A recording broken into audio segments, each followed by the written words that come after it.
جنگ جو ہوئی ہے کربلا میں، مارکہ کربلا جو ہوا ہے، یہ یزید اور امام حسین کے درمیان نہیں تھا، بلکہ حسینیت اور یزیدیت کے درمیان تھا۔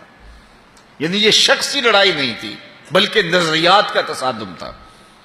اگر شخصی لڑائی ہوتی تو یزید جیت گیا تھا، بطور شخص حضرت امام حسین شہید کر دیے گئے اور یزید جو ہے وہ تخت و تاج پہ متمکن رہا۔ تو اگر یہ شخصی لڑائی قرار دیں تو یزید جیت گیا اور امام حسین ہار گئے، یہ شخصی اگر لڑائی قرار دیں۔ اور اگر یہ لڑائی نظریات کی قرار دیں، اور جو حقیقت میں نظریات کی لڑائی ہے، تو یزیدیت ہار گئی اور حسینیت زندہ باد ہو گئی۔ یزیدیت کا جنازہ نکل گیا۔ وہ تخت و تاج جس کے لیے یزید نے اتنا کچھ کیا تھا، اس کے اپنے بیٹے نے اس پہ تخت پہ تھوکا۔ یزید کا بیٹا معاویہ بن یزید جب تخت نشین ہوا ہے تو وہ گھر سے باہر 6 ماہ نہیں نکلا، اس کا جنازہ ہی نکلا۔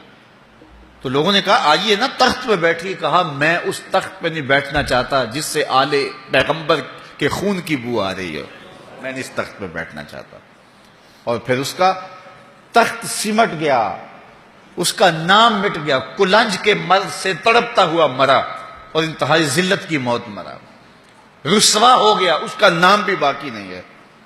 میں گزشتہ برس کربلا میں حاضر ہوا تو حضرت امام حسین کا چمکتا ہوا روضہ نور دیکھا۔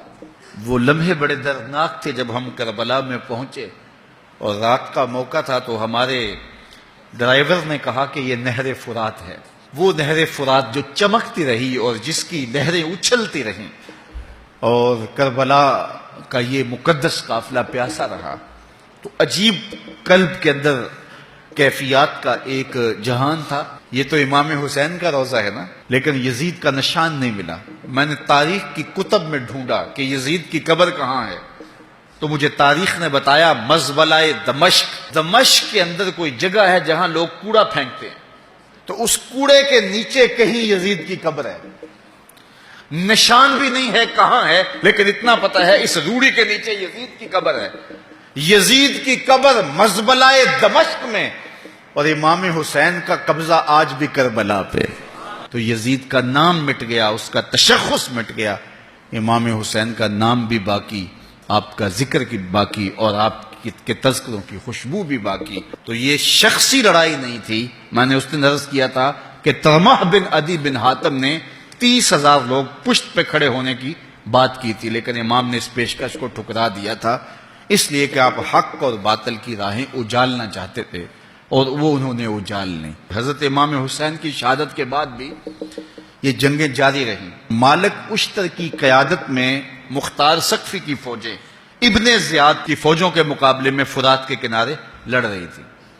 اللہ تعالیٰ نے فتح دے دی، ابن زیاد نے گھوڑے کو ایڑ لگائی اور میدان چھوڑ کے بھاگ گیا، باقی جو بھی قابو آتا اس کو پکڑ کے قتل کر دیا جاتا۔ خیر یہ لوگوں کی پہنچ سے بہت دور نکل گیا، لیکن اس کا جی گھبرا رہا تھا، پیاس کی شدت تھی، گھوڑا بھی ہانپ رہا تھا۔ تو یہ چلتے چلتے صحرا میں گیا تو وہاں اس نے دیکھا کہ ایک خیمہ ہے، تو سوچا کہ میں چلتے چلتے ان سے پانی کا گھونٹ مانگ لوں تاکہ اپنے جگر کی پیاس تو بجھا سکوں۔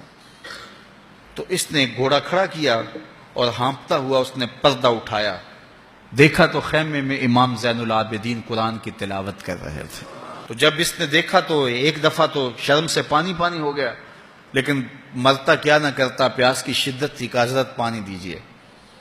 امام زین العابدین نے دیکھا اور پھر گھڑے سے کٹورا بھرا اور اس کے ہاتھ میں تھمایا، سمجھا کہ حضرت نے مجھے پہچانا نہیں، پانی پی لیا، شدت کی پیاس تھی، پھر مانگا، آپ نے پھر دیا، تیسری مرتبہ پھر مانگا، آپ نے پھر دیا۔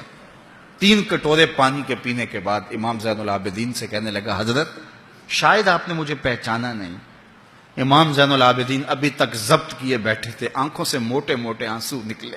کھا بدبخت، تجھے نہیں جانتا جس نے میرا خاندان اجاڑ دیا، 6 ماہ کے بچے بھی نہ چھوڑے، جس نے مخدرات کو اونٹوں پہ بٹھایا، کیا تجھے نہیں جانتا جس نے خاندان نبوت اجاڑ دیا؟ تو کہا حضرت اگر جانتے ہیں تو میرے ساتھ یہ سلوک کیا کیا؟ کہا ایک دن ہم مہمان بن کے تمہارے گھر آئے تھے، جو تم نے کیا وہ تمہارے خاندان کی ریت تھی، آج مہمان بن کے ہمارے دروازے پہ تم کھڑے ہو، جو ہم کر رہے ہیں ہمارے خاندان کی ریت پر۔ تو یہ شخصی لڑائی نہیں تھی، یہ نظریات کا تصادم تھا۔ تو امام حسین رضی اللہ تعالیٰ عنہ جو چاہتے تھے وہ ہوا، حق اور باطل کی سرحدیں بالکل واضح ہو گئیں، نہ یزید کا وہ ستم رہا، نہ زیاد کی رہی وہ جفا، رہا تو نام حسین جسے زندہ رکھتی ہے کربلا۔